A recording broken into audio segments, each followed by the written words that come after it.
ਸੁਖਬੀਰ ਦੀ ਅਗਵਾਈ ਦੇ ਵਿੱਚ ਰਾਜਪਾਲ ਨੂੰ ਮਿਲਣ ਪਹੁੰਚਿਆ ਅਕਾਲੀ ਦਲ ਦਾ ਵਫਦ। ਪੰਜਾਬ ਸਰਕਾਰ ਤੇ ਕਿਸਾਨਾਂ ਨੂੰ ਜ਼ਮੀਨ ਦਾ ਸਹੀ ਮੁਆਵਜ਼ਾ ਨਾ ਦੇਣ ਦੇ ਇਲਜ਼ਾਮ। ਸਰਕਾਰੀ ਪ੍ਰੋਜੈਕਟਾਂ ਦੇ ਲਈ ਐਕਵਾਇਰ ਕੀਤੀ ਜਾ ਰਹੀ ਹੈ ਜ਼ਮੀਨ।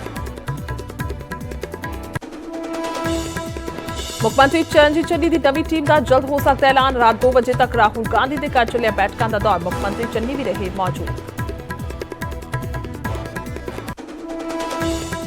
नवजोत सिद्धू खिलाफ कैप्टन के हमले जारी। फिर कहा सिद्धू नूं जितन नहीं देंगा, चाहे सिद्धू मैनूं पार्टी चों कढ देवे। बीजेपी ने कैप्टन नूं अपने नाल आउण दा दित्ता सद्दा।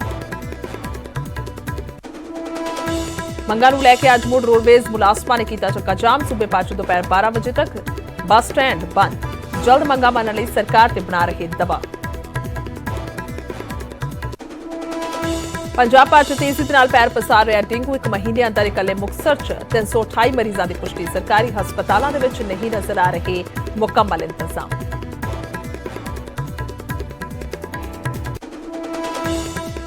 मोगा च डिप्टी मेयर नूं थप्पड़ मारन वाले SI ने मंगी माफी। माफी तो बाद ही धरना होया खत्म। चोरी मामले की जांच लई आए सब इंस्पैक्टर ने डिप्टी मेयर नूं शरेआम जड़िया सी थप्पड़।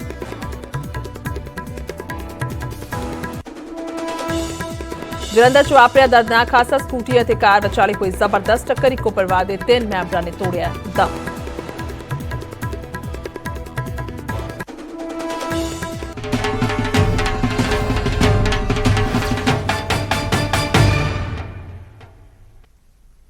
सत श्री अकाल। समय बुलेटिन च बहुत बहुत स्वागत है। मैं थोड़े नाल गुरजोत संधू। तुसीं वेख रहे हो न्यूज़ 18 पंजाब हरियाणा हिमाचल। ते फिलहाल खबरों की शुरुआत करांगे किसानों तो, या कह लीए श्रोमणी अकाली दल तो, जिन्हां दे वल्लों राजपाल दे नाल मुलाकात की जाएगी। और राजपाल नूं मिलण पहुंचे श्रोमणी अकाली दल दा वफद। पंजाब सरकार ते किसानां नूं उचित मुआवजा ना देण दे इल्जाम लगाए जा रहे हैं। सो सरकारी प्रोजेक्ट लई एक्वायर की जा रही किसानां दी जमीन। किसानां नूं जमीन का सही मुआवजा ना देण दे इल्जाम ने, जिस दे चलदे राजपाल नूं मिलण पहुंचे श्रोमणी अकाली दल दा वफद। 29 सितंबर नूं मुख मंत्री चन्नी दी कोठी दा भी घेराव किया जाएगा, जिसका ऐलान कर दिता गया और कोठी भी घेरी जाएगी मुख मंत्री की। और फिलहाल राजपाल दे कोल भी पहुंच की है श्रोमणी अकाली दल के वफद ने, क्योंकि विरोधी धिर है जिन्हां दे वल्लों राजपाल नूं मिलण पहुंचाया गया और पंजाब सरकार ते किसानां नूं उचित मुआवजा ना देण दे इल्जाम लाए जा रहे हैं। दस दईए कि सरकार दे वल्लों किसानां दी जमीन जिहड़ी है एक्वायर की जाती है, क्योंकि सरकारी प्रोजेक्ट हुंदे ने। सो उस दे लई सरकार बनदा जिहड़ा पैसा है वह किसानां नूं दिंदी है और उस तो बाद किसानां दी उह जमीन जिहड़ी है वह लई जाती है। पर इत्थे किसान जिहड़े ने वह नाखुश ने। उन्हां दे वल्लों भी पिछले दिनां दी गल कीती जावे तां मंग की गई सी और प्रदर्शन भी किया गया इस बाबत कि सरकार जिहड़ी है सानू बनदे पैसे नहीं दे रही, उन्ने पैसे उन्ना मुल नहीं दिता जा रहा जमीन का जिन्ना कि सानू देना चाहिए। सो जिस तो बाद उन्होंने मंग भी चुकी सी और फिलहाल हुण विरोधी ते श्रोमणी अकाली दल दे वल्लों ये मंग जिहड़ी है वो पुरजोर चुकी जा रही है। इन्हां दा कहना है कि CM चन्नी की कोठी का घेराव भी किया जाएगा। दल ने भावें कलैक्टर रेट घटे या कुछ होया, पर अकाली दल के समय रेट जिहड़े प्रैक्टिकल मिले अपने अफसर साहिबान नूं हेठले लेवल तक जिहड़ियां हदायतां सी उहदे च किसानां नूं पैसा देण लई मुआवजा देण लई उन्हां दे ट्यूबवैलां दा मुआवजा भी, वो दरख्त लगे हुंदे उन्हां दा मुआवजा भी, मतलब हर पासों कंपनसेट कीता। मेरा ख्याल है 1 करोड़ तो घट पर एकड़ किसी थां ते भी नहीं सी मिलिया, दा नेड़े तेड़े मिलिया। हुण तां सिर्फ मोहाली वर्गे शहर दे नेड़े 30-30 लाख 25-25 लाख पर एकड़ दे रहे ने, जिहड़ा बहुत ही लुटा मतलब बड़ा वड्डा मतलब कारपोरेट घराणिਆਂ ਨੂੰ खुश ਕਰਨ ਤੇ ਲੱਗੀ ਹੋਈ ਹੈ ਸਰਕਾਰ ਤੇ ਕਿਸਾਨਾਂ ਨੂੰ ਮਾਰਨ ਤੇ ਲੱਗੀ ਹੋਈ ਹੈ ਸਰਕਾਰ। ਇਸ ਕਰਕੇ ਅਕਾਲੀ ਦਲ ਕਦੇ ਵੀ ਕਿਸਾਨੀ ਦੀ ਲੁੱਟ ਪੰਜਾਬੀਆਂ ਦੀ ਲੁੱਟ ਬਰਦਾਸ਼ਤ ਨਹੀਂ ਕਰ ਸਕਦਾ। ਇਸੇ ਕਰਕੇ ਸਾਨੂੰ ਸੜਕਾਂ ਤੇ ਆਉਣਾ ਪੈ ਰਿਹਾ। ਤੇ ਜ਼ਿਆਦਾ ਜਾਣਕਾਰੀ ਦੇ ਲਈ ਮੇਰੇ ਨਾਲ ਪੱਤਰਕਾਰ ਨਪਿੰਦਰ ਬਰਾੜ ਜੁੜੇ ਨੇ। ਸੋ ਨਪਿੰਦਰ, ਅਗਰ ਗੱਲ ਕੀਤੀ ਜਾਵੇ ਤਾਂ ਇਸ ਵੇਲੇ ਵੱਡਾ ਮੁੱਦਾ ਸ਼੍ਰੋਮਣੀ ਅਕਾਲੀ ਦਲ ਚੁੱਕਦਾ ਹੋਇਆ ਨਜ਼ਰ ਆ ਰਿਹਾ। ਰਾਜਪਾਲ ਦੇ ਨਾਲ ਮੁਲਾਕਾਤ ਹੈ ਔਰ ਉਸ ਤੋਂ ਬਾਅਦ ਚਰਨਜੀਤ ਚੰਨੀ ਦੀ ਕੋਠੀ ਦਾ ਘਿਰਾਓ ਵੀ ਕੀਤਾ ਜਾਏਗਾ। ਸਭ ਤੋਂ ਪਹਿਲਾਂ ਮੁੱਢਲੀ ਜਾਣਕਾਰੀ ਕੀ ਕੁਝ ਹੈ ਤੁਹਾਡੇ ਕੋਲ? देखो सुखबीर सिंह बादल पार्टी प्रधान अकाली दल की अगवाई ਜਿਹੜਾ ਅਕਾਲੀ ਦਲ ਦਾ ਵਫਦ ਹੈ ਉਹ ਪਹੁੰਚ ਚੁੱਕਿਆ ਹੈ ਗਵਰਨਰ ਹਾਊਸ ਆਪਣਾ ਮੰਗ ਪੱਤਰ ਦੇਣ ਦੇ ਲਈ। ਪੰਜਾਬ ਦੇ ਗਵਰਨਰ ਦੇ ਨਾਲ ਮਿਲ ਕੇ ਉਹਨਾਂ ਨੂੰ ਮੰਗ ਪੱਤਰ ਦੇਣਾ ਔਰ ਉਸ ਤੋਂ ਬਾਅਦ ਥੋੜੀ ਦੇਰ ਤੱਕ ਬਾਹਰ ਆ ਕੇ ਉਹ ਮੀਡੀਆ ਦੇ ਨਾਲ ਗੱਲਬਾਤ ਕਰਨ। ਤੁਹਾਨੂੰ ਤਸਵੀਰਾਂ ਦਿਖਾ ਦਈਏ ਕਿ ਗਵਰਨਰ ਹਾਊਸ ਪੰਜਾਬ ਦੀਆਂ ਇਹ ਤਸਵੀਰਾਂ ਨੇ ਔਰ ਅੰਦਰ ਗਏ ਹੋਏ ਨੇ ਸੁਖਬੀਰ ਸਿੰਘ ਬਾਦਲ, ਉਹਨਾਂ ਦੇ ਨਾਲ ਜਥੇਦਾਰ ਤੋਤਾ ਸਿੰਘ, ਪ੍ਰੋਫੈਸਰ ਪ੍ਰੇਮ ਸਿੰਘ, ਚੰਦੂ ਮਾਜਰਾ, NK ਸ਼ਰਮਾ, ਇਹ ਜਿਹੜੇ ਆਗੂ ਨੇ ਅਕਾਲੀ ਦਲ ਦੇ ਉਹ ਨਾਲ ਅੰਦਰ ਗਏ ਹੋਏ ਨੇ ਔਰ ਥੋੜੀ ਦੇਰ ਤੱਕ ਅੰਦਰ ਮੁਲਾਕਾਤ ਕਰਨ ਤੋਂ ਬਾਅਦ ਬਾਹਰ ਆਉਣਗੇ। ਔਰ ਮੁੱਖ ਤੌਰ ਤੇ ਕਿਉਂਕਿ ਜਿਸ ਤਰ੍ਹਾਂ ਕਿਸਾਨਾਂ ਦੇ ਹੱਕਾਂ ਦੀ ਗੱਲ ਹੈ, ਕਿਸਾਨ ਲਗਾਤਾਰ ਲੰਮੇ ਟਾਈਮ ਤੋਂ ਇਸ ਭਾਰਤਮਾਲਾ ਪ੍ਰੋਜੈਕਟ ਦੇ ਤਹਿਤ ਜਿਹੜੀ ਜ਼ਮੀਨ ਅਕਵਾਇਰ ਕੀਤੀ ਜਾਣੀ ਆ ਉਸ ਨੂੰ ਲੈ ਕੇ ਕਿਸਾਨ ਲਗਾਤਾਰ ਪ੍ਰਦਰਸ਼ਨ ਕਰ ਰਹੇ ਨੇ। ਮੋਹਾਲੀ ਦੇ ਵਿੱਚ ਲੰਮੇ ਸਮੇਂ ਤੋਂ ਪ੍ਰਦਰਸ਼ਨ ਵੀ ਚੱਲ ਰਿਹਾ, ਮੀਟਿੰਗਾਂ ਦਾ ਦੌਰ ਆ ਜਿਹੜਾ ਉਹ ਕਈ ਵਾਰ ਜਿਹੜਾ ਅੱਗੇ ਵੱਧ ਚੁੱਕਿਆ, ਪਰ ਕਿਤੇ ਨਾ ਕਿਤੇ ਅਜੇ ਸਹਿਮਤੀ ਨਹੀਂ ਬਣ ਪਾ ਰਹੀ ਹੈ। 25,000 ਏਕੜ ਤੋਂ ਵੱਧ ਦੀ ਜਿਹੜੀ ਇਹ ਜ਼ਮੀਨ ਬਣਦੀ ਹੈ, 18 ਜ਼ਿਲ੍ਹਿਆਂ ਦੀ ਕਰੀਬ ਜ਼ਮੀਨ ਹੈ ਜਿਹੜੀ ਇਸ ਦੇ ਵਿੱਚ ਆਉਂਦੀ ਆ। ਤਾਂ ਲਗਾਤਾਰ ਕੋਸ਼ਿਸ਼ ਇਹ ਕੀਤੀ ਜਾ ਰਹੀ ਹੈ ਕਿ ਕਿਸਾਨ, ਕਿਉਂਕਿ ਕਿਸਾਨਾਂ ਨੂੰ ਇਹ ਕਿ ਉਹਨਾਂ ਦਾ ਬਣਦਾ ਹੱਕ, ਕਿਉਂਕਿ ਜਿਸ ਤਰ੍ਹਾਂ ਪਹਿਲਾਂ ਜਾਣਕਾਰੀ ਸਾਡੇ ਚੈਨਲ ਵੱਲੋਂ ਲਗਾਤਾਰ ਦਿੱਤੀ ਜਾ ਰਹੀ ਹੈ ਕਿ ਜ਼ਮੀਨ ਦੇ ਨਾਲ ਕਈ ਕਿਸਾਨਾਂ ਦੇ ਜ਼ਮੀਨਾਂ ਦੇ ਵਿੱਚ ਘਰ ਵੀ ਬਣੇ ਹੁੰਦੇ ਨੇ, ਉੱਥੇ ਕਈਆਂ ਦੇ ਟਿਊਬਵੈੱਲ ਲੱਗੇ ਹੁੰਦੇ ਨੇ, ਉੱਥੇ ਟਿਊਬਵੈੱਲ ਦੇ ਲਈ ਸਪੈਸ਼ਲ ਕਮਰੇ ਬਣੇ ਹੁੰਦੇ ਨੇ, ਤਾਂ ਕਈ ਤਰ੍ਹਾਂ ਦੇ ਖਰਚੇ ਨੇ। ਉਹ ਸਾਰੀਆਂ ਚੀਜ਼ਾਂ ਕਿਸਾਨ ਕਹਿੰਦਾ ਹੈ ਕਿ ਇੱਕ ਤਾਂ ਜ਼ਮੀਨ ਦਾ ਜਾਇਜ਼ ਰੇਟ, ਕਿਉਂਕਿ ਇਹ ਨਹੀਂ ਹੈ ਕਿ ਉਸਦੀ ਜ਼ਮੀਨ ਸਾਰਿਆਂ ਦਾ ਇੱਕੋ ਰੇਟ, ਕਿਸੇ ਦੀ ਤਾਂ ਮੇਨ ਦੇ ਨੇੜੇ ਪੈਂਦੀ ਹੈ, ਕਿਸੇ ਦੀ ਉਪਜਾਊ ਆ, ਕਿਸੇ ਦੀ ਘੱਟ ਉਪਜਾਊ ਆ।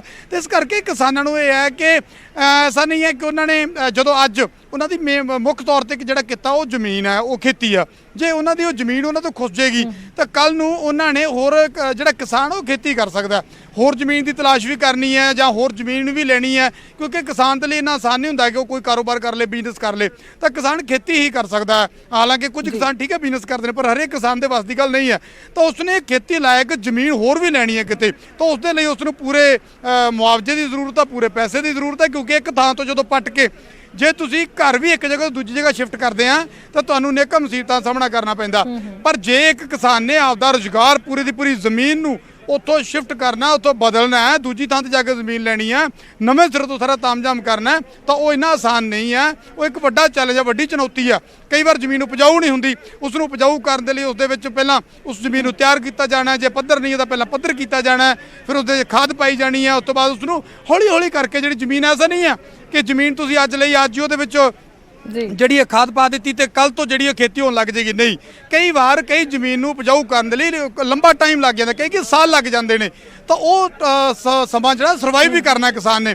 ਇਸ ਕਰਕੇ ਵਾਜਬ ਮੁਆਵਜ਼ਾ ਕਿਸਾਨ ਨੂੰ ਲੱਗਦਾ ਹੈ ਕਿ ਉਸ ਨੂੰ ਵਾਜਬ ਮੁਆਵਜ਼ਾ ਜਿਹੜਾ ਉਹ ਦਿੱਤਾ ਜਾਵੇ। ਔਰ ਸਿੱਧੇ ਤੌਰ ਤੇ ਸਵਾਲ ਚੁੱਕੇ ਜਾ ਰਹੇ ਨੇ ਕਿ ਪੰਜਾਬ ਸਰਕਾਰ ਜਿੰਨਾ ਕਰ ਸਕਦੀ ਹੈ ਉਹ ਨਹੀਂ ਕੀਤਾ ਜਾ ਰਿਹਾ। ਪੰਜਾਬ ਸਰਕਾਰ ਦੇ ਨਾਲ ਮੀਟਿੰਗਾਂ ਜਿਹੜੀਆਂ ਨੇ ਉਹ ਲਗਾਤਾਰ ਚੱਲੀਆਂ ਨੇ, ਉਹਨਾਂ ਮੀਟਿੰਗਾਂ ਦਾ ਪਰ ਕੋਈ ਨਤੀਜਾ ਨਿਕਲ ਨਹੀਂ ਸਕਿਆ। ਮੋਹਾਲੀ ਦੇ ਵਿੱਚ ਕਿੰਨੇ ਵਾਰ ਮੀਟਿੰਗਾਂ ਹੋਈਆਂ ਨੇ, ਕਿੰਨੇ ਵਾਰ ਅਸੀਂ ਗਏ ਆ ਮੋਹਾਲੀ ਦੇ DC ਦੇ ਨਾਲ, ਬਲਵੀਰ ਸਿੱਧੂ ਉਸ ਵੇਲੇ ਜਿਹੜੇ ਪੰਜਾਬ ਦੇ ਸਿਹਤ ਮੰਤਰੀ ਸੀ, ਉਹ ਕਿੰਨੇ ਵਾਰ ਮੀਟਿੰਗਾਂ ਜਿਹੜੀਆਂ ਕਰਕੇ ਆਏ ਨੇ ਕਿਸਾਨਾਂ ਦੇ ਨਾਲ, ਪਰ ਕਿਸੇ ਨਤੀਜੇ ਤੇ ਗੱਲ ਨਹੀਂ ਪਹੁੰਚੀ। ਔਰ ਕਿਸਾਨਾਂ ਨੇ ਸਾਫ਼ ਕਰ ਦਿੱਤਾ ਹੈ ਕਿ ਜਿੰਨੀ ਦੇਰ ਸਾਨੂੰ ਬਣਦਾ ਹੱਕ ਨਹੀਂ ਮਿਲੇਗਾ ਉਹ ਆਪਣੀ ਇਹ ਲੜਾਈ ਲੜਦੇ ਰਹਿਣਗੇ। ਥੋੜੀ ਦੇਰ ਤੱਕ ਸੁਖਬੀਰ ਸਿੰਘ ਬਾਦਲ ਅਕਾਲੀ ਦਲ ਦੇ ਪ੍ਰਧਾਨ ਤੇ ਉਹਨਾਂ ਦੇ ਨਾਲ ਗਿਆ ਹੋਇਆ ਵਫਦ ਜਿਹੜਾ ਉਹ ਬਾਹਰ ਆਏਗਾ। ਜੀ ਬਿਲਕੁਲ। ਔਰ ਕੀ ਲੱਗਦਾ ਹੈ ਤੁਹਾਨੂੰ ਨੁਪਿੰਦਰ ਕਿ ਵਾਜਬ ਮੰਗ ਜਿਹੜੀ ਹੈ ਸ਼੍ਰੋਮਣੀ ਅਕਾਲੀ ਦਲ ਇੱਥੇ ਚੁੱਕ ਰਿਹਾ, ਹਾਲਾਂਕਿ ਜਿਵੇਂ ਤੁਸੀਂ ਦੱਸ ਹੀ ਰਹੇ ਹੋ, ਪਰ ਇੱਕ ਵੱਡਾ ਇਲਜ਼ਾਮ ਵੀ ਲਗਾ ਰਿਹਾ ਸ਼੍ਰੋਮਣੀ ਅਕਾਲੀ ਦਲ ਤੇ ਨਾਲ ਹੀ ਦਾਅਵਾ ਵੀ ਕਰ ਰਿਹਾ ਕਿ ਉਹਨਾਂ ਦੇ ਵੇਲੇ ਅਸੀਂ ਪਰ ਏਕੜ 1 ਕਰੋੜ ਦੇ ਹਿਸਾਬ ਦੇ ਨਾਲ ਮੁਆਵਜ਼ਾ ਦਿੱਤਾ ਸੀ, ਪਰ ਹੁਣ ਸਰਕਾਰ ਦੇ ਵੱਲੋਂ ਨਾਮਾਤਰ ਦਿੱਤਾ ਜਾ ਰਿਹਾ ਹੈ। ਕਿ ਇਹ ਸਭ ਕੁਝ ਵੇਖ ਪਾ ਰਹੇ ਹੋ ਗਰਾਊਂਡ ਤੇ ਵਾਕਈ ਹੀ ਰਿਐਲਿਟੀ ਹੈ ਜਾਂ ਫਿਰ ਇਲਜ਼ਾਮ ਹੀ ਨੇ ਸਿਰਫ ਸ਼੍ਰੋਮਣੀ ਅਕਾਲੀ ਦਲ ਦੇ? ਗੁਰਜੋਤ, ਇਸ ਨੂੰ ਇਸ ਤਰ੍ਹਾਂ ਨਹੀਂ ਅਸੀਂ ਕਹਿ ਸਕਦੇ ਕਿ ਅਕਾਲੀ ਦਲ ਦੀ ਕੀ ਇਹ ਮੰਗ ਜਾਇਜ਼ ਹੈ। ਦੇਖੋ, ਇਹ ਮੰਗ ਕਿਸਾਨਾਂ ਦੇ ਲਈ ਆ, ਕਿਸਾਨਾਂ ਦੇ ਹੱਕਾਂ ਦੇ ਲਈ ਅਕਾਲੀ ਦਲ ਨੇ ਕੋਸ਼ਿਸ਼ ਕੀਤੀ ਹੈ ਕਿ ਕਿਸਾਨਾਂ ਨੂੰ ਨਾਲ ਕਿਵੇਂ ਲੈ ਕੇ ਚੱਲਣਾ, ਕਿਉਂਕਿ ਪਿਛਲੇ ਦਿਨਾਂ ਦੇ ਵਿੱਚ ਅਸੀਂ ਦੇਖ ਰਹੇ ਹਾਂ ਕਿ ਕਿਸਾਨਾਂ ਦੇ ਨਾਲ ਅਕਾਲੀ ਦਲ ਦਾ ਕਿਤੇ ਨਾ ਕਿਤੇ ਪੇਜ ਫਸ ਗਿਆ, ਆਮਣੇ ਸਾਹਮਣੇ ਦੀ ਸਥਿਤੀ ਪੈਦਾ ਹੋ ਗਈ। ਜਿਸ ਤਰ੍ਹਾਂ ਪ੍ਰੈਸ ਕਾਨਫਰੰਸ ਦੇ ਵਿੱਚ ਬਲਵੀਰ ਸਿੰਘ ਰਾਜੇਵਾਲ ਅਕਾਲੀ ਦਲ ਦੇ ਖਿਲਾਫ ਆਏ, ਖੜੇ ਹੋ ਜਾਂਦੇ ਨੇ, ਤਾਂ ਅਕਾਲੀ ਦਲ ਲਗਾਤਾਰ ਦਾਅਵਾ ਕਰਦਾ ਹੈ ਕਿ ਕਿਸਾਨ ਹਿਤੈਸ਼ੀ ਨੇ, ਕਿਸਾਨਾਂ ਦੇ ਨਾਲ ਖੜੇ ਨੇ। ਹਰਸਿਮਰਤ ਕੌਰ ਬਾਦਲ ਦੇ ਅਸਤੀਫੇ ਨੂੰ ਲੈ ਕੇ ਲਗਾਤਾਰ ਅਕਾਲੀ ਦਲ ਕਹਿੰਦਾ ਕਿ ਅਸੀਂ ਦੇਖੋ ਕਿਸਾਨਾਂ ਦੇ ਲਈ 3 ਖੇਤੀ ਕਾਨੂੰਨਾਂ ਦੇ ਖਿਲਾਫ ਜਾ ਕੇ ਅਸੀਂ ਹਰਸਿਮਰਤ ਕੌਰ ਬਾਦਲ ਨੇ ਕੇਂਦਰੀ ਕੁਰਸੀ ਤੋਂ ਅਸਤੀਫਾ ਦਿੱਤਾ ਔਰ BJP ਨਾਲ ਨਾਤਾ ਤੋੜਿਆ, ਤੇ ਇਸ ਕਰਕੇ ਅਸੀਂ ਕਿਸਾਨ ਹਿਤੈਸ਼ੀ ਹਾਂ, ਕਿਸਾਨਾਂ ਨੂੰ ਨਾਲ ਲੈ ਕੇ ਚੱਲਣ ਦੀ ਗੱਲ ਕਰ ਰਹੇ ਨੇ। ਅਜਿਹੇ ਦੇ ਵਿੱਚ ਜਦੋਂ ਕਿਸਾਨ ਇੱਕ ਲੰਬੀ ਲੜਾਈ ਲੜ ਰਹੇ ਨੇ, ਕਿਸਾਨ ਆਪਣੇ ਹੱਕਾਂ ਦੀ ਲੜਾਈ ਲੜ ਰਹੇ ਨੇ, ਤਾਂ ਪੋਲੀਟੀਕਲ ਪਾਰਟੀਆਂ ਕੌਣ ਨੇ? ਇਹ ਆਮ ਲੋਕਾਂ ਦੀਆਂ ਚੁਣੇ ਹੋਈਆਂ ਪਾਰਟੀਆਂ ਨੇ, ਆਮ ਲੋਕਾਂ ਦੇ ਚੁਣੇ ਹੋਏ ਨੁਮਾਇੰਦੇ ਨੇ। ਅਸਲ ਦੇ ਵਿੱਚ ਆਮ ਲੋਕਾਂ ਨੇ ਇਹਨਾਂ ਨੂੰ ਖੜਾ ਕੀਤਾ। ਅੱਗੇ ਵੀ ਆਮ ਲੋਕਾਂ ਦੀ ਕਚਹਿਰੀ ਦੇ ਵਿੱਚ ਜਾਣਾ ਜਿੱਥੋਂ ਇਹਨਾਂ ਨੇ ਲੀਡਰ ਬਣਨਾ, ਜਿੱਥੋਂ ਇਹਨਾਂ ਨੇ ਚੁਣ ਕੇ ਕੁਰਸੀਆਂ ਤੇ ਬੈਠਣਾ। ਤਾਂ ਫਿਰ ਉਹਨਾਂ ਲੋਕਾਂ ਦੀ ਆਵਾਜ਼ ਚੁੱਕਣਾ ਇਹਨਾਂ ਦਾ ਫਰਜ਼ ਵੀ ਬਣ ਜਾਂਦਾ ਤੇ ਇਹਨਾਂ ਦਾ ਕਰਮ ਧਰਮ ਵੀ ਬਣ ਜਾਂਦਾ। ਹਾਂ, ਅਜਿਹੇ ਦੇ ਵਿੱਚ ਜਦੋਂ ਕਿਸਾਨਾਂ ਨੂੰ ਲੱਗਦਾ ਹੈ ਕਿ ਦੇਖੋ ਵੱਖ ਆਮ ਆਦਮੀ ਪਾਰਟੀ ਵੀ ਕਿਸਾਨਾਂ ਦੀ ਗੱਲ ਕਰਦੀ ਰਹੀ ਆ, ਤਾਂ ਜਦੋਂ ਅੱਜ ਕਿਸਾਨਾਂ ਦੇ ਜ਼ਮੀਨ ਦਾ ਮਸਲਾ ਤਾਂ ਉਹਦੇ ਲਈ ਕੋਈ ਵੀ, ਚਾਹੇ ਉਹ ਵੱਖ-ਵੱਖ ਜਥੇਬੰਦੀਆਂ ਹੋਣ, ਚਾਹੇ ਉਹ ਕਿਸਾਨ ਜਥੇਬੰਦੀਆਂ ਹੋਣ, ਚਾਹੇ ਉਹ ਪੋਲੀਟੀਕਲ ਪਾਰਟੀਆਂ ਹੋਣ, ਨਾ ਅਕਾਲੀ ਦਲ ਛੱਡ ਕੇ ਤੁਸੀਂ ਹੋਰ ਵੀ ਗੱਲ ਕਰ ਲਓ, ਜਿਹੜੀ ਪਾਰਟੀ ਕਿਸਾਨਾਂ ਦੀ ਗੱਲ ਕਰਨਾ ਚਾਹਵੇ, ਉਹਨਾਂ ਦੀ ਲੜਾਈ ਲੜਨਾ ਚਾਹਵੇ ਤਾਂ ਲੜ ਸਕਦੀ ਆ। ਉਸੇ ਤਰ੍ਹਾਂ ਅਕਾਲੀ ਦਲ ਅੱਜ ਕੋਸ਼ਿਸ਼ ਇਹ ਕਰ ਰਿਹਾ, ਇਹ ਦਿਖਾਉਣ ਦੀ ਕੋਸ਼ਿਸ਼ ਅਕਾਲੀ ਦਲ ਵੱਲੋਂ ਕੀਤੀ ਜਾ ਰਹੀ ਹੈ ਕਿ ਅਸੀਂ ਕਿਸਾਨ ਹਿਤੈਸ਼ੀ ਹਾਂ, ਕਿਸਾਨਾਂ ਦੇ ਨਾਲ ਖੜੇ ਹਾਂ। ਇਸ ਕਰਕੇ ਅਸੀਂ ਜਿਹੜਾ ਹੈਗਾ ਅੱਜ ਗਵਰਨਰ ਰਾਹੀਂ ਜਿਹੜਾ ਹੈਗਾ ਸਰਕਾਰ ਤੇ ਦਬਾਅ ਪਾਉਣ ਦੀ ਕੋਸ਼ਿਸ਼ ਕਰਾਂਗੇ। ਉਸ ਤੋਂ ਬਾਅਦ ਜਿਹੜਾ ਮੁੱਖ ਮੰਤਰੀ ਦੇ ਘਰ ਦੇ ਘਿਰਾਓ ਦੀ ਗੱਲ ਹੋਈ ਆ, ਉਹ ਇਸੇ ਦੀ ਕੋਸ਼ਿਸ਼, ਕਿਉਂਕਿ ਦੇਖੋ ਸਮਾਂ ਬਹੁਤ ਥੋੜਾ ਇਸ ਚੰਨੀ ਸਰਕਾਰ ਦੇ ਕੋਲ ਕੁਝ ਮਹੀਨੇ ਦਾ ਸਮਾਂ, ਤਾਂ ਅਜਿਹੇ ਦੇ ਵਿੱਚ ਚੰਨੀ ਸਰਕਾਰ ਦੇ ਸਾਹਮਣੇ ਵੀ ਬੜੇ ਚੈਲੰਜ ਨੇ। ਔਰ ਜੇ ਦਬਾਅ ਬਣਾਇਆ ਜਾਂਦਾ, ਅਕਾਲੀ ਦਲ ਨੂੰ ਇਹ ਲੱਗਦਾ ਹੈ ਕਿ ਜੇ ਅੱਜ ਦਬਾਅ ਬਣਾਇਆ ਜਾਂਦਾ ਤਾਂ ਕਿਉਂਕਿ ਲੋਕਾਂ ਨੂੰ ਵੱਧ ਤੋਂ ਵੱਧ ਚੰਨੀ ਸਰਕਾਰ ਨੇ ਵੀ ਨਾਲ ਜੋੜਨਾ। ਚਰਨਜੀਤ ਸਿੰਘ ਚੰਨੀ ਦੀ ਵੀ ਇਹ ਕੋਸ਼ਿਸ਼ ਹੈ ਨਵੇਂ ਮੁੱਖ ਮੰਤਰੀ ਦੀ ਕਿ ਜ਼ਿਆਦਾ ਤੋਂ ਜ਼ਿਆਦਾ ਲੋਕ ਮੇਰੇ ਨਾਲ ਜੁੜਨ, ਕਿਸਾਨ ਮੇਰੇ ਨਾਲ ਜੁੜਨ। ਉਹਨਾਂ ਨੂੰ ਇਹ ਵੀ ਸਾਫ਼ ਹੈ ਕਿ ਜੇ ਕਿਸਾਨੀ ਸੰਘਰਸ਼ ਦੇ ਦੌਰਾਨ ਕਿਸਾਨਾਂ ਦੇ ਹੱਕ ਦੇ ਵਿੱਚ ਕੋਈ ਫੈਸਲੇ ਲਏ ਜਾਂਦੇ ਨੇ ਤਾਂ ਉਹ ਸਿੱਧੇ ਤੌਰ ਤੇ ਚੰਨੀ ਸਰਕਾਰ ਦੀ ਚੜ੍ਹਤ ਬਣਾ ਸਕਦੇ ਨੇ। ਤਾਂ ਜਿਹੇ ਦੇ ਵਿੱਚ ਅਕਾਲੀ ਦਲ ਨੂੰ ਵੀ ਇਹ ਲੱਗਦਾ ਹੈ ਕਿ ਜੇ ਅੱਜ ਦਬਾਅ ਬਣਾਈਏ ਤਾਂ ਅੱਜ ਬਿਲਕੁਲ ਸਹੀ ਸਮਾਂ। ਅੱਜ ਅਸੀਂ ਦਬਾਅ ਬਣਾਵਾਂਗੇ ਤਾਂ ਕਿਉਂਕਿ ਸਰਕਾਰ ਐਸੀ ਪੋਜੀਸ਼ਨ ਦੇ ਵਿੱਚ ਹੈ, ਉਹ ਵੀ ਕਿਸਾਨਾਂ ਦੇ ਹੱਕ ਦੇ ਵਿੱਚ ਫੈਸਲਾ ਲੈਣ ਦੇ ਵਿੱਚ ਸ਼ਾਇਦ ਜ਼ਿਆਦਾ ਦੇਰੀ ਨਹੀਂ ਕਰੇਗੀ। ਔਰ ਅਗਰ ਸਰਕਾਰ ਐਸਾ ਫੈਸਲਾ ਕਰੇਗੀ ਔਰ ਕਿਤੇ ਨਾ ਕਿਤੇ ਦਾ ਕ੍ਰੈਡਿਟ ਆ ਜਿਹੜਾ ਅਕਾਲੀ ਦਲ ਨੂੰ ਵੀ ਮਿਲੇਗਾ। ਤੇ ਇਹ ਕੋਸ਼ਿਸ਼ ਹੈ ਬੇਸਿਕਲੀ ਪੋਲੀਟੀਕਲ ਪਾਰਟੀਆਂ ਨੇ, ਜਿੱਥੇ ਕ੍ਰੈਡਿਟ ਵਾਰ ਤਾਂ ਦੇਖੋ ਹਰ ਜਗ੍ਹਾ ਚਲਦੀ ਆ, ਔਰ ਰਾਜਨੀਤੀ ਹੈ ਚੋਣਾਂ ਸਿਰ ਤੇ ਨੇ। ਅਜਿਹੇ ਹਾਲਾਤਾਂ ਦੇ ਵਿੱਚ ਪੋਲੀਟੀਕਲ ਪਾਰਟੀਆਂ ਹਰ ਵਾਰ ਲਾਉਂਦੀਆਂ ਨੇ, ਹਰ ਕੋਸ਼ਿਸ਼ ਕਰਦੀਆਂ ਨੇ ਕਿ ਕਿਵੇਂ ਜ਼ਿਆਦਾ ਤੋਂ ਜ਼ਿਆਦਾ ਲੋਕਾਂ ਨੂੰ ਆਪਣੇ ਨਾਲ ਜੋੜਿਆ ਜਾ ਸਕੇ। ਔਰ ਕਿਸਾਨ, ਪੰਜਾਬ ਦਾ ਇੱਕ ਵੱਡਾ ਖਿੱਤਾ ਜਿਹੜਾ ਉਹ ਕਿਸਾਨੀ ਹੈ, ਵੱਡੇ ਆਬਾਦੀ ਹੈ ਜਿਹੜੀ ਉਹ ਕਿਸਾਨੀ ਨਾਲ ਜੁੜੀ ਹੋਈ ਆ। ਤੇ ਫਿਰ ਜਦੋਂ ਅੱਜ ਕਿਸਾਨੀ ਦਾ ਮਸਲਾ 25,000 ਏਕੜ ਤੋਂ ਵੱਧ ਜ਼ਮੀਨ ਦਾ ਮਸਲਾ ਬਣ ਜੇ, 18 ਜ਼ਿਲ੍ਹਿਆਂ ਦਾ ਮਸਲਾ ਬਣ ਜੇ, ਕਿਸਾਨਾਂ ਦੇ ਸੰਘਰਸ਼ ਦਾ ਮਸਲਾ ਬਣ ਜੇ, ਤਾਂ ਉਦੋਂ ਸ਼ਾਇਦ ਕੋਈ ਵੀ ਪੋਲੀਟੀਕਲ ਪਾਰਟੀ ਜਾਂ ਕੋਈ ਵੀ ਪਾਰਟੀ ਐਸੇ ਹਾਲਾਤਾਂ ਦੇ ਵਿੱਚ ਜਦੋਂ ਕਿ ਚੋਣਾਂ ਬਿਲਕੁਲ ਸਿਰ ਤੇ ਹੋਣ ਔਰ ਹਾਲਾਤ ਬੜੇ ਖਤਰਨਾਕ ਹੋਣ ਪੋਲੀਟੀਕਲ ਪਾਰਟੀਆਂ ਦੇ ਲਈ, ਤਾਂ ਕੋਈ ਵੀ ਐਸੇ ਮੁੱਦੇ ਤੇ ਢਿੱਲ ਨਹੀਂ ਕਰਦਾ ਨਜ਼ਰ ਆਏਗਾ। ਔਰ ਇਹੀ ਕੋਸ਼ਿਸ਼ ਕਹਿ ਸਕਦੇ ਹਾਂ ਕਿ ਅੱਜ ਅਕਾਲੀ ਦਲ ਦੇ ਵੱਲੋਂ ਕੀਤੀ ਜਾ ਰਹੀ ਹੈ। ਗਵਰਨਰ ਹਾਊਸ ਦੇ ਅੰਦਰ ਗਏ ਹੋਏ ਨੇ ਮੁਲਾਕਾਤ ਦੇ ਲਈ। ਇੰਤਜ਼ਾਰ ਹੈ ਕਿ ਜਿੱਦਾਂ ਹੀ ਉਹ ਬਾਹਰ ਆਉਂਦੇ ਨੇ, ਕੀ ਗੱਲਬਾਤ ਹੋਈ ਹੈ, ਕਿਸ ਤਰ੍ਹਾਂ ਦੇ ਪੁਆਇੰਟ ਰੱਖ ਕੇ ਆਏ ਨੇ, ਕਿਸ ਤਰ੍ਹਾਂ ਦੀਆਂ ਮੰਗਾਂ ਰੱਖ ਕੇ ਆਏ ਨੇ, ਆ ਕੇ ਪੂਰਾ ਬਰੀਫ ਕਰਨਗੇ। ਸੁਖਬੀਰ ਸਿੰਘ ਬਾਦਲ ਅਕਾਲੀ ਦਲ ਪ੍ਰਧਾਨ ਸਾਰੀਆਂ ਚੀਜ਼ਾਂ ਬਰੀਫ ਕਰਨਗੇ। ਇੱਕ ਪੁਆਇੰਟ ਹੈ ਜਿਹੜਾ ਉਹ ਲਾਈਵ ਅਸੀਂ ਦਿਖਾਉਣ ਦੀ ਕੋਸ਼ਿਸ਼ ਕਰਾਂਗੇ। ਪਰ ਹਾਲ ਫਿਲਹਾਲ ਦੀ ਘੜੀ ਅੰਦਰ ਗਏ ਹੋਏ ਨੇ, ਗਵਰਨਰ ਦੇ ਨਾਲ ਮੁਲਾਕਾਤ ਚੱਲ ਰਹੀ ਹੈ, ਆਪਣਾ ਮੰਗ ਪੱਤਰ ਸੌਂਪ ਰਹੇ ਨੇ, ਥੋੜੀ ਦੇਰ ਤੱਕ ਬਾਹਰ ਆਉਣਗੇ ਜੀ। ਬਿਲਕੁਲ, ਸੋ ਸ਼ਾਇਦ ਇਹ ਨਜ਼ਰ ਆ ਰਿਹਾ ਕਿ ਇੱਕ ਵਿਸ਼ਵਾਸ ਬਣਾਉਣ ਦੀ ਕੋਸ਼ਿਸ਼ ਕਰ ਰਿਹਾ ਸ਼੍ਰੋਮਣੀ ਅਕਾਲੀ ਦਲ ਕਿਸਾਨਾਂ ਤੇ ਕਿ ਅਸੀਂ ਤੁਹਾਡੀ ਗੱਲ ਰੱਖ ਰਹੇ ਹਾਂ ਔਰ ਇੱਕ ਦਬਾਅ ਵੀ ਜਿਹੜਾ ਉਹ ਜ਼ਰੂਰ ਇਸ ਤੋਂ ਬਾਅਦ ਬਣਦਾ ਨਜ਼ਰ ਆਏਗਾ, ਜਿਸ ਤਰ੍ਹਾਂ ਦੇ ਨਾਲ ਐਲਾਨ ਵੀ ਕੀਤਾ। ਫਿਲਹਾਲ ਵਾਪਸ ਆਵਾਂਗੇ ਤੁਹਾਡੇ ਕੋਲ। ਸ਼ੁਕਰੀਆ ਬਹੁਤ-ਬਹੁਤ ਫਿਲਹਾਲ ਦੀ ਜਾਣਕਾਰੀ ਲਈ ਨਪਿੰਦਰ। ਸੋ ਫਿਲਹਾਲ ਅੱਗੇ ਵਧਦੇ ਹਾਂ ਤੇ ਗੱਲ ਕਰਾਂਗੇ ਪੰਜਾਬ ਕਾਂਗਰਸ ਦੇ ਵਿੱਚ ਇਸ ਵੇਲੇ ਅੰਦਰੂਨੀ ਘਮਸਾਨ ਮਚਿਆ ਹੋਇਆ, ਆਪਣੇ ਚਰਮ ਤੇ ਹੈ ਪੂਰਾ। ਕਦੇ ਕਾਂਗਰਸ ਦੇ ਕਪਤਾਨ ਰਹੇ ਕੈਪਟਨ ਅਮਰਿੰਦਰ ਸਿੰਘ ਹੁਣ ਖੁੱਲ ਕੇ ਬਗਾਵਤ ਤੇ ਉਤਰ ਆਏ ਨੇ। ਕੈਪਟਨ ਖਾਸ ਤੌਰ ਤੇ ਨਵਜੋਤ ਸਿੱਧੂ ਦਾ ਖੁੱਲੇਆਮ ਵਿਰੋਧ ਕਰਨ ਲੱਗੇ ਨੇ। ਕੈਪਟਨ ਨੇ ਚੈਲੰਜ ਕੀਤਾ ਹੈ ਕਿ ਉਹ ਕਿਸੇ ਵੀ ਹਾਲ ਦੇ ਵਿੱਚ ਸਿੱਧੂ ਨੂੰ ਸੀਐਮ ਨਹੀਂ ਬਣਨ ਦੇਣਗੇ। ਸਿੱਧੂ ਤੇ ਨਿਸ਼ਾਨਾ ਸਾਧਿਆ ਕੈਪਟਨ ਨੇ ਹਾਈ ਕਮਾਂਡ ਨੂੰ ਵੀ ਨਹੀਂ ਬਖਸ਼ਿਆ ਅਤੇ ਰਾਹੁਲ ਅਤੇ ਪ੍ਰਿਯੰਕਾ ਤਜਰਬਾਹੀਨ ਕਹਿ ਕੇ ਕਰਾਰ ਦਿੱਤਾ। ਉਧਰ ਕੈਪਟਨ ਦੇ ਤਾਬੜਤੋੜ ਹਮਲਿਆਂ ਤੇ ਹੁਣ ਮੈਡਮ ਸਿੱਧੂ ਨੇ ਤਿੱਖਾ ਪਲਟਵਾਰ ਕੀਤਾ। ਸਿੱਧੂ ਨੂੰ ਦੇਸ਼ ਧਰੋਹੀ ਦੱਸਣ ਤੇ ਮੈਡਮ ਸਿੱਧੂ ਨੇ ਕਿਹਾ ਕਿ ਜੇਕਰ ਅਜਿਹਾ ਹੈ ਤਾਂ ਉਹਨਾਂ ਨੂੰ ਜੇਲ੍ਹ 'ਚ ਬੰਦ ਕਿਉਂ ਨਹੀਂ ਕੀਤਾ ਜਾਂਦਾ। ਨਾਲ ਹੀ ਕੈਪਟਨ ਨੂੰ ਸਲਾਹ ਦਿੱਤੀ ਹੈ ਕਿ ਜੇਕਰ ਉਹਨਾਂ ਨੂੰ ਕਾਂਗਰਸ ਪਸੰਦ ਨਹੀਂ ਹੈ ਤਾਂ ਅਸਤੀਫਾ ਕਿਉਂ ਨਹੀਂ ਦੇ ਦਿੰਦੇ।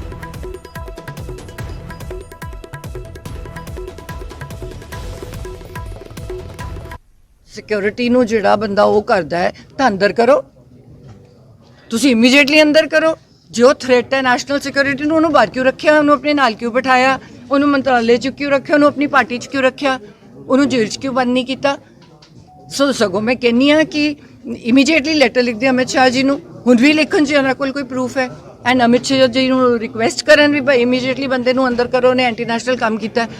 ਦੇਖੋ ਇਸ ਤੋਂ ਆਈ ਥਿੰਕ ਇੱਕ ਗੰਦਾ ਪ੍ਰਿੰਸੀਪਲ ਸੈੱਟ ਕਰਨ 'ਚ ਮੈਂ ਬਿਲੀਵ ਨਹੀਂ ਕਰਦੀ ਕਿ ਜਦੋਂ ਤੁਸੀਂ ਸੀਨੀਅਰਸ 'ਤੇ ਹੀ ਸਵਾਲ ਚੱਕਣ ਲੱਗ ਜਾਓ ਤਾਂ ਜਾਂ ਤਾਂ ਤੁਸੀਂ ਜਿਵੇਂ ਮੈਂ ਕੀਤਾ ਸੀ, ਮੈਨੂੰ ਅਕਾਲੀਆਂ ਨਾਲ ਪ੍ਰੋਬਲਮ ਸੀ, ਮੈਂ ਓਪਨ ਹੋ ਕੇ ਕਿਹਾ ਕਿ ਮੈਂ ਤੁਹਾਡੇ ਨਾਲ ਅਗਲੀ ਇਲੈਕਸ਼ਨ ਨਹੀਂ ਲੜਨੀ, ਜਾਂ ਤਾਂ ਤੁਸੀਂ ਇੰਨੀ ਹਿੰਮਤ ਰੱਖੋ ਕਿ ਜੇ ਤੁਹਾਨੂੰ ਕਾਰਗੁਜ਼ਾਰੀ ਪਸੰਦ ਨਹੀਂ ਹੈ ਤਾਂ ਤੁਸੀਂ ਛੱਡ ਦਿਓ ਤੇ ਤੁਸੀਂ ਕਲੀਅਰ ਕਰੋ ਆਪਣੇ ਪੱਤੇ, ਕਿਉਂਕਿ ਨੀਚੇ ਪਾਰਟੀ ਸੇ ਡਿਸਪਲਿਨ ਨਾਲ ਚੱਲਦੀ ਹੈ। ਇਸ ਦੌਰਾਨ ਇੱਕ ਛੋਟਾ ਜਿਹਾ ਬ੍ਰੇਕ ਲੈਂਦੇ ਹਾਂ ਔਰ ਜਲਦੀ ਵਾਪਸ ਆਵਾਂਗੇ।